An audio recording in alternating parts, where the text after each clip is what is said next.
कि national conference ने जब चुनाव लड़ा तो चुनाव के अंदर जो उन्होंने वादे किए और उन वादों के अंदर उन्होंने कहा कि हम फ्री राशन देंगे, फ्री बिजली देंगे, हम 1 लाख नौकरी हर साल देंगे, यानी कि 5 लाख नौकरी हम देंगे, 1 लाख नौकरी हर साल देंगे। कहाँ गए वो फ्री का? ठीक है कि अंत्योदय में 1% लोग आते हैं, उसको लेकर उन्होंने जो है वो फ्री राशन और फ्री बिजली किया है। उन नेशनल कॉन्फ्रेंस को भी एक आपको उनका चेहरा दिखाने की जरूरत है, उनको पूछने की जरूरत है, आप बताइए भाई आपका फ्री राशन कहाँ है, फ्री बिजली कहाँ है, आपकी वो 1 लाख नौकरी कहाँ चली गई है, वो डेली वेजेस को पक्का करने का वादा आपका कहाँ चला गया है? आपने कहा था कि रहबरे खेल रहबरे तालीम के लोगोों को हम पक्का करेंगे, वो वादा अब 6 महीने पूरे हो गए। आप बताएं कि आपने वो वादा कहाँ किया है?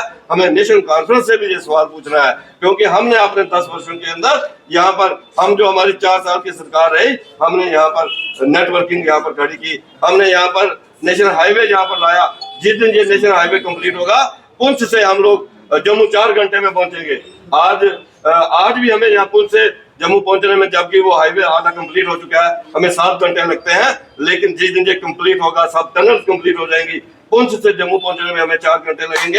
हमने प्रयास किया था जब यहाँ पर पुंछ के अंदर और राजौरी के अंदर माननीय अमित शाह जी चुनावी दौरे के अंदर आए, उन्होंने कहा कि आप हमारी सरकार बनाए, पहली कैबिनेट में राजौरी और पुंछ को हम टूरिज्म, इंटरनेशनल टूरिज्म के मैप पे ले आएंगे और 7 लेक्स को हम जो है वो दुनिया के अंदर 7 लेक्स दिखाएंगे, शक्करमर्ग को हम बनाएंगे, यहाँ पर हमारा नूरी छाम है उसको हम खड़ा करेंगे, नगाली साहब से लेकर हमें बाबा बुड्ढा अमरनाथ जो है उसको हम जो है टूरिस्ट स्पॉट बनाएंगे, शारदा शरीफ को और हमारे यहाँ पर जो साईं बाबा है इसको हम जो है टूरिस्ट मैप के ऊपर लाएंगे। ये माननीय गृह मंत्री अमित शाह जी ने बोला था। मैं पूछना चाहता हूं कि नेशनल कॉन्फ्रेंस इन 6 महीनों के अंदर वो बताए कि राजौरी पुंछ के टूरिज्म के लिए उन्होंने क्या किया है, राजौरी पुंछ के बच्चों के लिए उन्होंने क्या किया है, राजौरी पुंछ के डेली वेजेस के लिए उन्होंने क्या किया है। कोई एक बात राजौरी पुंछ के लेकर उन्होंने इन 6 महीनों में किया है, वो बताएं। आज कांग्रेस के लोग सड़कों पे उतर रहे हैं, शर्म नहीं आती इन लोगों को। वो आज देश के अंदर वो कह रहे हैं कि हम प्रदर्शन करेंगे। किस बात का आप प्रदर्शन करेंगे? अपने जो आपके कारनामे हैं, कांग्रेस के जो कारनामे हैं, उन्होंने तो नेशनल हेराल्ड को नहीं बख्शा, जो कि स्वतंत्रता सेनानी जो लोग हैं उनकी याद के अंदर जो है वो अखबार जो है वो निकला था।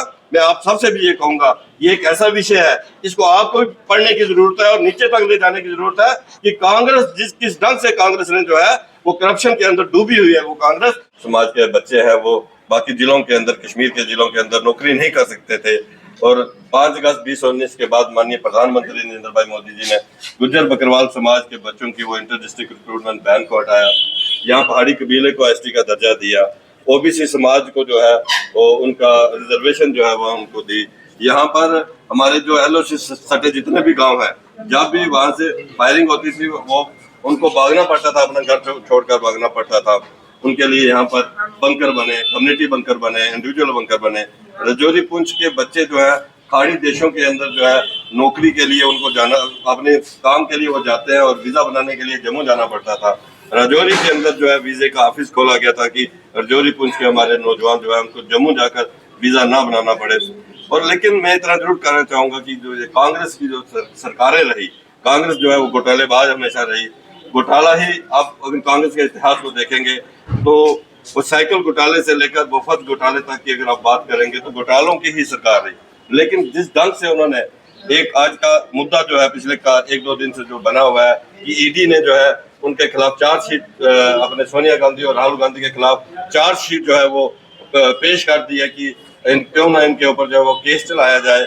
इनको नेशनल हेराल्ड जो उनका अपना एक न्यूज़पेपर था, वो एक अखबार थी, वो एक ट्रस्ट था, उस ट्रस्ट के अंदर एक बड़ा घपला जो है कांग्रेस ने जो किया वो मैं आपके सामने जरूर रखना चाहूंगा, क्योंकि आपको भी कांग्रेस को जो है नंगा करना है। कांग्रेस के उस भ्रष्टाचारी चेहरे को जो है वो लोगों के सामने जो है वो लाना है। नेशनल हेराल्ड जो है देश की आजादी के बाद स्वतंत्रता संग्राम सेनानियों की याद के लिए, जो वो उस समय उनकी याद के लिए नेशनल हेराल्ड जो है वो एक ट्रस्ट बना था, उसमें ये न्यूज़पेपर निकला था। और ये खाली एक नेशनल हेराल्ड के साथ साथ नव चेतना हिंदी में था और कौमी एकता जो है वो उर्दू के अंदर जो है वो अखबार थी। ये 3 न्यूज़पेपर निकलते थे, लेकिन 2008 के अंदर आकर ये न्यूज़पेपर जो है गुम हो गया और इसकी प्राप्ति को बेच दिया गया। और इन 60 वर्षों में 1947 से लेकर 1900 और 2008 तक इन 60 वर्षों में 50 वर्ष कांग्रेस की सरकार रही और कांग्रेस का ही ये पेपर जो है वो घाटे में चला गया और 90 करोड़ के अंदर इस नेशनल हेराल्ड को जो है बेचा गया। और मजेदार बात क्या है कि खरीदने वाले भी वही थे और बेचने वाले भी वही थे। जिन्होंने बेचा वो भी ये नेहरू गांधी परिवार था, जिन्होंने खरीदा वो भी नेहरू गांधी परिवार था। 90 करोड़ रुपए में उन्होंने उसको घाटे में जो वो खरीदा और जिसकी हजारों करोड़ प्राप्ति जो है वो उस नेशनल हेराल्ड के साथ जुड़ी हुई थी। हजारों करोड़ों रुपए की प्राप्ति उनके साथ जुड़ी हुई थी।